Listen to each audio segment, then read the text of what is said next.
Stop ignoring red flags.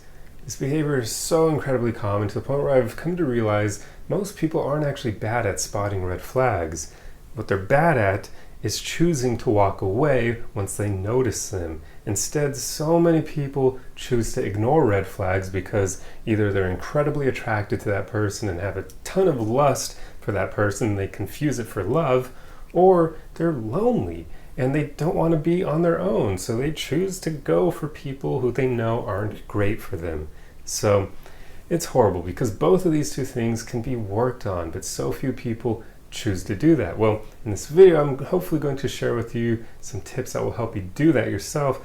Otherwise, this video will just serve as a reminder for you to not ignore red flags anymore. Just do not give into that behavior. So if you're lonely, here's what you need to work on. Just start loving yourself more. Start working on accepting yourself as you are, and especially start working on enjoying your own company. Because loneliness, I've found, usually stems from you not enjoying the company of the people you're with. So it can happen when you're around other people. It can also happen on your own if you don't enjoy your own company.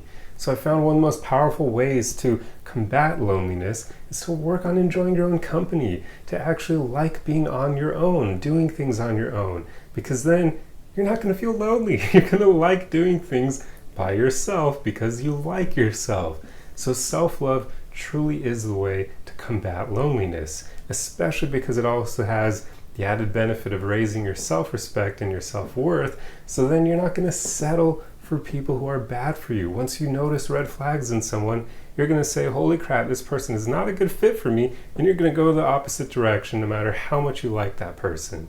Because that's a powerful thing to be able to do. There have been situations in my life where I really like a woman, but I know there's no future with her. I know that. I spot the red flags and I say, this sucks. But it's what needs to be done. You have to choose yourself at some point instead of settling for people who aren't good partners for you. And I'll never accept loneliness as an excuse for settling. Like, I don't care who you are. That's not an excuse. If you're lonely, just work on that. Like, that's not something that you're stuck with for life. So just work on your self-love, work on enjoying your own company, and then go forward from there into the dating world.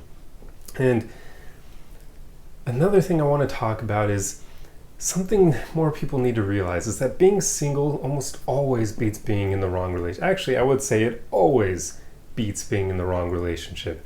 And I'll tie in another thing here. I know this isn't quite a bad relationship, but if you're in a relationship where you know your partner is incompatible with you for the long term, meaning if you know there's no future with them, if they're not the kind of person you want to keep in your life for like marriage or that sort of thing, or even choosing a life partner, that also counts as the wrong relationship. Because what could end up happening in that scenario is if you choose to stay with that person because, hey, maybe you get along well, maybe there's some good chemistry, but if you know in the back of your mind that you're not going to stay with this person your whole life for whatever reason, maybe they just aren't quite what you desire for that, well, now you're wasting your time, which conveys a bit of a lack of self-respect because you're kind of saying, hey, I don't value my own time. I'm going to stay in this relationship that I know isn't bad per se, but it's not exactly great either. It's kind of just settling for mediocrity, pretty much. So that conveys a lack of self-respect, but also it conveys a lack of respect for your partner, because you're willingly wasting their time too. If you truly care about the person you're with in that regard, you should want them to be their happiest, or be the happiest they can be.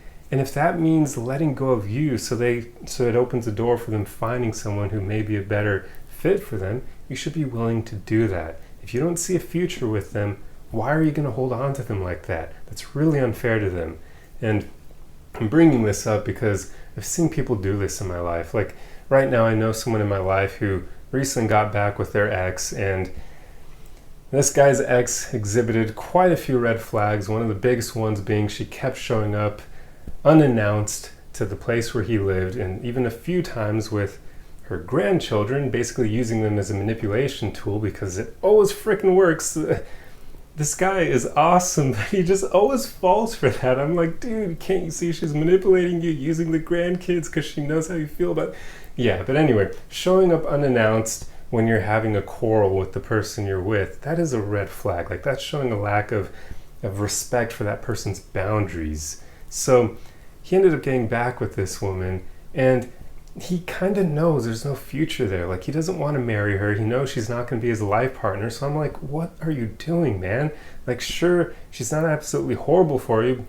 Well, he is ignoring the red flags that I already mentioned. So, but she treats him well for the most part, besides the lack of respect that, rears its ugly head at times. But he's basically wasting her time and his own by being back with her. They already tried once and things didn't work out, and now they're back together because he was feeling lonely. This is why you got to work on loneliness, guys. Do not allow that to make you go back to someone who isn't exactly great for you. Even if they're not horrible for you, if they're not great for you either, why are you going to roll the dice again with them? You already know how it's going to turn out. You should be looking for people who are great fits for you, because that's how you truly maximize your time on this planet, by maximizing your relationships. So yeah, it's important. Like, do not settle for people who aren't great for you, and especially don't do it because you find the person really attractive and you're ignoring red flags, or because you're afraid of being lonely. You can work on both of those things.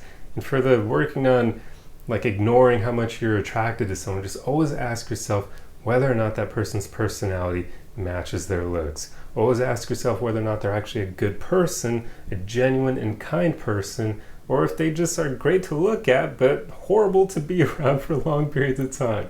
So yeah, I just wanted to make a video talking about this because it's really unfortunate to see so many people do this, where they just ignore red flags, or they give in to their loneliness, or they give in to their lust, and they make absolutely horrible decisions in the dating realm, where you end up wasting all of your time and the partner's time as well. Or if they're really horrible for you, maybe even toxic, then you could waste more time because they could demolish your self-esteem, and then you're going to have to spend even more months after the relationship trying to recover, basically healing from them. So it's just not worth it. It's never worth it to ignore red flags. So take this video as a reminder to not do that, and watch it as often as you need to make that really stick in your mind. Because remember, being single always beats being in the wrong relationship. So that's all I have for you guys. But I truly hope you enjoyed this video, and if you like content like this, be sure to subscribe for more. Otherwise, the easiest way you can help me out is just to throw a like and a comment on the video for the algorithm, and I will see you guys in the next video. Arrivederci!